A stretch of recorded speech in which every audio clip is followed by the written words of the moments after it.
Right, so I talked to Malcolm actually what I was going to talk on today, very briefly. But some of you may know that I'm going to Spurgeon's College to do a small course, and I must admit I do find schoolwork quite difficult, or not schoolwork, but being in a classroom. And at 3:30 in the afternoon, I was just drifting. My mind was drifting, and really on all sorts of things. And I had a lovely guy next to me from Nigeria, and I was trying to think, if I put my glasses like this, put my head like that, I could close my eyes, would he know that I'm talking?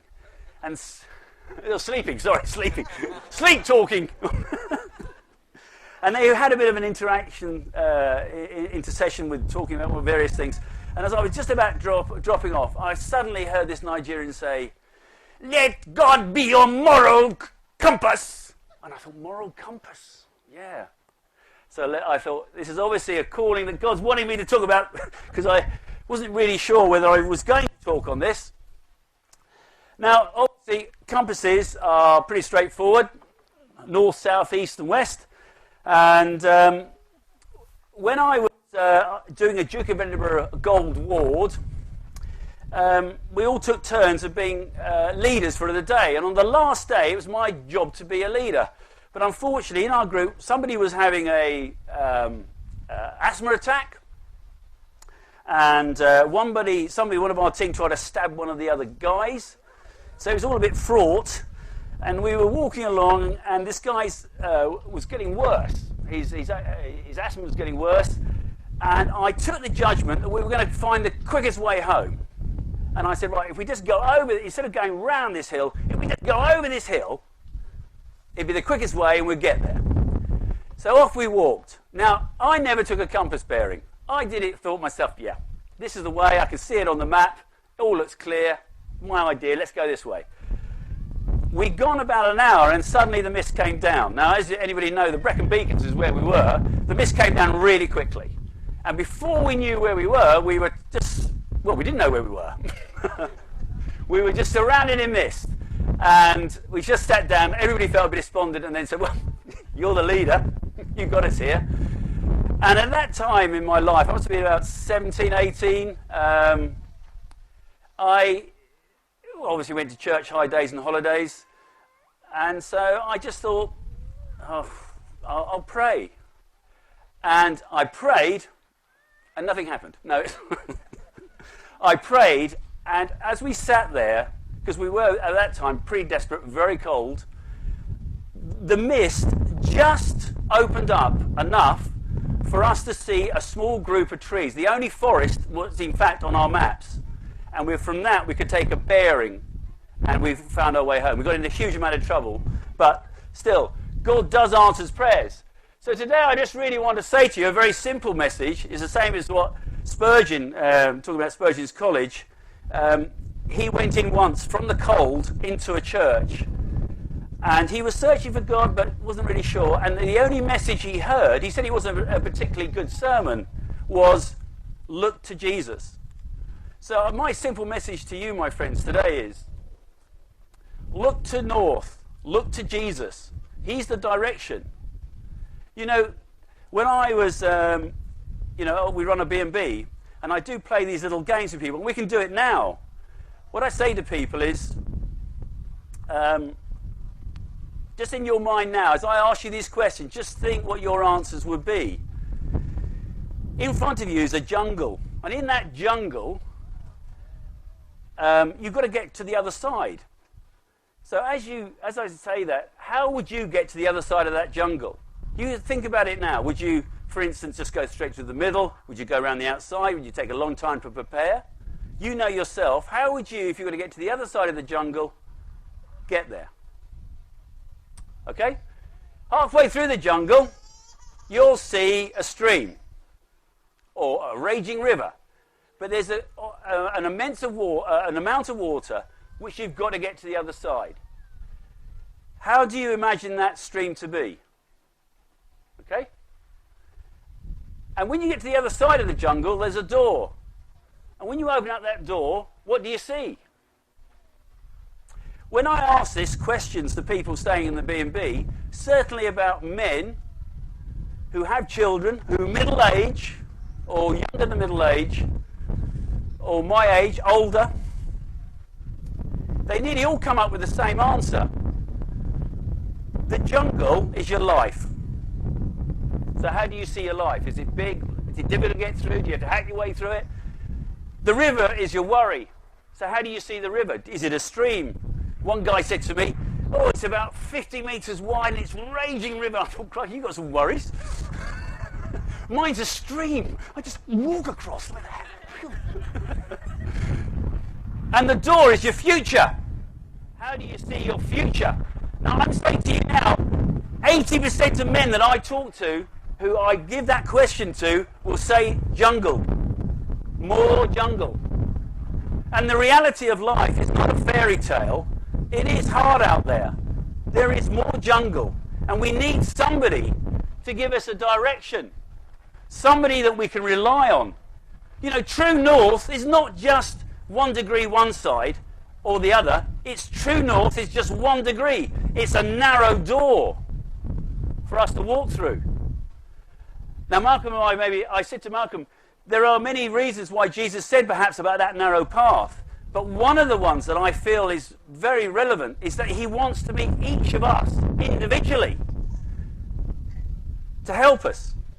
And when he meets you on this path, there may be times when we go, well, look, yeah, we take this off. Remember, Jesus died for us on the cross because we were going to walk away from him, turn our backs to him, go east, west, or west, east, all those. But these sins here, and what was the centre of the cross? Centre of the, you know, what's the most important thing? We can have all of this, north, south, and east and west, but there's a centre marker, isn't there? And that centre marker is love. That centre pin, well, actually, is in the wrong place, isn't it? Where's redemption here really is love. I'll write love in there. Oh, 4 I'll put. Love is that centre pin that makes that needle go one way or the other. It's something we can rely on. So, if we go to true north, which we won't always do, for sure, but if we want to go in that direction, Jesus will help us. And he will come and meet us on that way. When occasionally we actually go into true north, when we really get close to him, he will meet us. We have that reassurance. He will meet us. He will meet us. And when he does, and you start meeting with him, you can get baptized. We had Josh here got baptized. And you can say, look, I'm on my journey with you. I'm finding it difficult. And Jesus said, when he comes to us and we get baptized, he's pleased with us. We're fulfilling what God wants us to do. And once we do what God wants us to do, he helps to lift that burden of that journey. Because up to then, we do struggle. I'm not saying it's not a struggle afterwards, but a lot of that burden has gone as we become clearer on our direction north or direction towards Jesus. Gosh, I don't know where I am in my notes.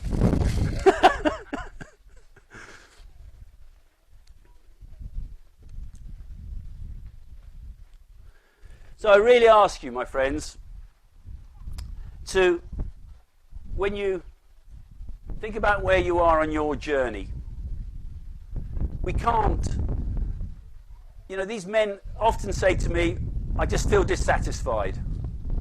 I've got to 40 or whatever it is. Life with a wife is the same. Everything's a routine. My work, I'm not going anywhere. That's the real reality of life. That happens. And you know, this driven, what men are driven by, which is power, sex and money, leads nowhere. I said at Josh's baptism, I read, don't worry about it, I'm not reading any of it in any case. At Josh's baptism, I read these words. Jesus declared, he didn't just say casually, he declared, this is the truth. Jesus declared, I am the bread of life. He who comes to me will never grow hungry, and he who believes in me will never thirst. But this is interesting, the next bit. But as I told you, you have seen me, and still you don't believe. So life was difficult for Jesus as well. Those people who may be struggling a little bit, he understands that some of us do find it difficult to take on board all those things that, sometimes we think to ourselves it's impossible to reach. But he understands that and will really help you on that. And all this feeling that you'll never, you'll never get enough money. You'll never get enough car. You've heard it said 100 times before. What he will give you is a journey that is peaceful, which is full of love. I related a story recently when I met God in a lay-by just nearby here. And as I chanted, if you like, in some ways, that Amazing Grace, the first verse 3 times, I know I've told this sometimes to you before, I just totally broke down. My head went on the steering wheel. I absolutely, totally wet. And out of me came all that frustration that I had through the week. All that anger left me. And what I was replaced with was God's love flowing into me. And I just felt so renewed. And as I went away, I thought, well, gosh, is that... I always had to pinch myself. Was that... But it was God saying to me, Nigel, Jesus, north, keep on my direction. If you left me last week, he forgives. Fantastic. He forgives. Jesus forgave me for taking that wrong route as I went over that mountain. He came and he found me again, cleared the mist, gave me a direction. So I employ all of you men here and ladies. Actually, you ladies, when I ask ladies about the jungle and the door and the river and everything else, when you open up that door, most ladies say home to me. I see home.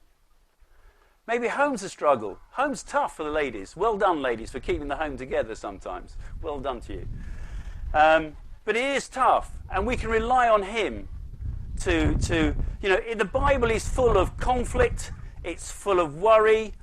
I was saying to somebody last night, and without that conflict, worry, hardships, the Bible would be the smallest book in the world. We need all of that. That's life. And we can rely on him for us to get through that life.